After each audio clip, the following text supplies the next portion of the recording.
P V അൻവറിനെതിരെ Trinamool Congress സംസ്ഥാന അഡ്വോക് committee president CG ഉണ്ണി രംഗത്ത് വന്നു. ഒരേ സമയം TMC സ്ഥാനാർത്ഥിയായും സ്വതന്ത്രനായും പത്രിക നൽകിയത് ചട്ടലംഘനം. സംസ്ഥാന നേതൃത്വത്തിന്റെ ഒപ്പില്ലാതെയാണ് പത്രിക സമർപ്പിച്ചതെന്നും CG ഉണ്ണി പറയുന്നു. ഇത് ചൂണ്ടിക്കാണിച്ച് വരണാധികാരിക്ക് പരാതി നൽകിയെന്നും CG ഉണ്ണി 24 വെളിപ്പെടുത്തി.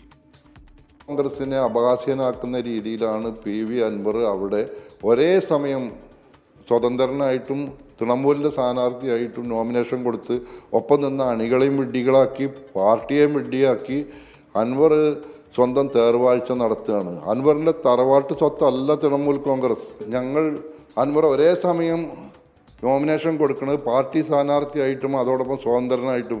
ഇതിൽ നിയമപരമായി ഇലക്ഷൻ്റെ ചട്ടങ്ങളുടെ ഒരു ലംഘനമുണ്ട്. ഇത് മലപ്പുറം ജില്ലാ കലക്ടർക്കും ഇപ്പോഴത്തെ നോമിനേഷൻ സ്വീകരിച്ച വരണാധികാരിക്കും ഞങ്ങൾ സംസ്ഥാന കമ്മിറ്റി ഒരു പരാതി കൊടുത്തിട്ടുണ്ട്. അതിൻ്റെ ഹിയറിംഗ് വരും ദിവസങ്ങളിൽ ഉണ്ടാവും. PV അൻവറിനെ അയോഗ്യനാക്കാനുള്ള നിയമപരമായ നടപടികളും പോരാട്ടങ്ങളുമായിട്ട് ഞങ്ങൾ മുന്നോട്ട് പോവുകയാണ്. എന്തായാലും തൃണമൂൽ കോൺഗ്രസ് സംസ്ഥാന അഡ്വോക് കമ്മിറ്റി പ്രസിഡന്റ് CG ഉണ്ണിയുടെ ആരോപണം വളരെ ഗുരുതരമാണ്. കൂടുതൽ വിവരങ്ങളുമായി ദീപക് തരമടം ചേരുന്നു നിലമ്പൂരിൽ നിന്ന്. ദീപക്, യഥാർത്ഥത്തിൽ PV അൻവറിലും പ്രതീക്ഷിക്കാത്ത രീതിയിലുള്ള ഒരു വെളിപ്പെടുത്തലാണല്ലോ ഇദ്ദേഹം നടത്തിയിരിക്കുന്നത് CG ഉണ്ണി. യഥാർത്ഥത്തിൽ ഇദ്ദേഹം പത്രിക കൊടുക്കുന്നതിൽ CG ഉണ്ണിയെ പോലെയുള്ള തൃണമൂൽ പ്രവർത്തകർക്ക് താല്പര്യമില്ലായിരുന്നു. എന്താണ് നമുക്കിതിൽ നിന്ന് മനസ്സിലാക്കാൻ കഴിയുന്നത്? എസ് പറഞ്ഞതുപോലെ ഇതൊരു ഗൗരവമുള്ള വെളിപ്പെടുത്തലാണ്. അതായത് തിരഞ്ഞെടുപ്പ് ചട്ടങ്ങൾ പാലിക്കാതെ, അതിൻ്റെ മാനദണ്ഡങ്ങൾ പാലിക്കാതെ പത്രിക സമർപ്പിച്ചു. അതുകൊണ്ടാണ് TMC, അതായത് തൃണമൂൽ കോൺഗ്രസ് സ്ഥാനാർത്ഥിയായുള്ള PV അൻവറിൻ്റെ പത്രിക തള്ളിപ്പോയത് എന്നുള്ളതാണ് CG ഉണ്ണി പറയുന്നത്. അതായത് ദേശീയ നേതൃത്വത്തിൽ നിന്നും ടിക്കറ്റ് മേടിച്ചാലും ഇപ്പോൾ ഒരു പ്രാദേശിക പാർട്ടിയാണ്. അതായത് തൃണമൂൽ കോൺഗ്രസിന് ദേശീയ പദവിയില്ല. അപ്പോൾ സ്വാഭാവികമായും സംസ്ഥാന പ്രസിഡന്റ് തിരഞ്ഞെടുപ്പിന് എഫിഡവിറ്റ് നൽകണം. അങ്ങനെ ഒരു എഫിഡവിറ്റ് നൽകാത്തത് കാരണമാണ് തള്ളിപ്പോയത്. അതിൻ്റെ കാരണക്കാരൻ PV അൻവറാണ് എന്ന് പറയുന്നു.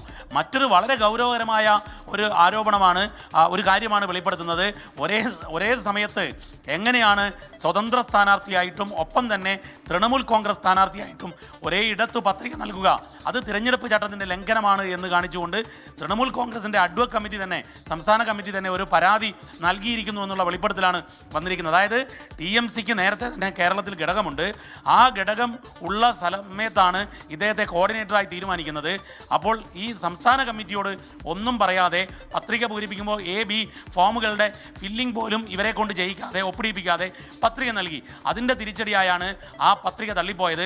അപ്പോൾ TMC സ്ഥാനാർത്ഥിയായി പത്രിക നൽകി, അത് ചട്ടപ്രകാരം പാലിക്കാതെ നൽകി, അത് തള്ളിപ്പോകുന്നു.